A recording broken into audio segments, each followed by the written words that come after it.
kung ano ang brand, yan talaga ang gagamitin natin na device. Hello mga ka-busy mind. So ngayon, ang ibahagi ko naman sa inyo ay isang device ng fire alarm conventional type ito.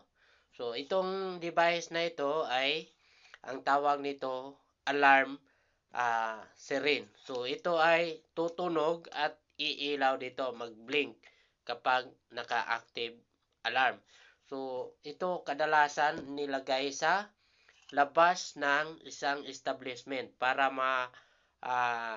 laman ng mga tao na dumadaan na ang isang establishment ay may sunog na nangyari dyan sa loob. So, mahalagang device ito.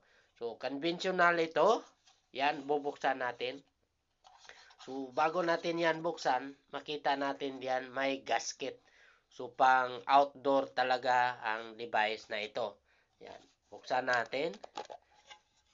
So, yan ang nasa loob na yan.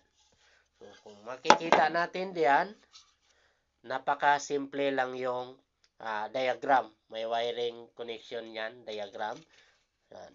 So, susundan lang natin ang wiring dito. Yan. Yung nasa taas, dito natin i-connect yung dalawang cable kung may looping naman. Kapag wala namang looping ang ating sounder, alarm sounder and flasher, so isang cable o dalawang cable ang lagay natin, positive at saka negative.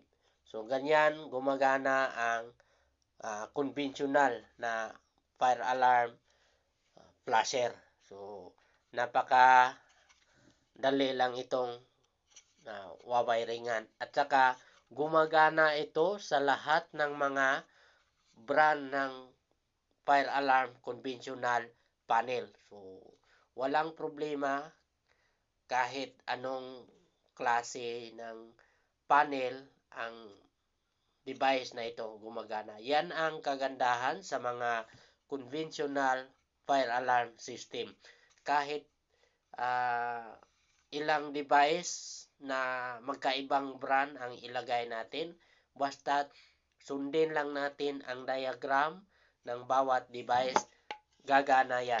Hindi katulad ng addressable na kung ano ang brand, yan talaga ang gagamitin natin na device kasi hindi babasahin sa system kung magkaiba yung brand na ilagay natin. Okay? Kung may idea din kayo sa mga fire alarm system, paki-share naman sa comment section. Okay? Bye-bye mga ka-busy mind.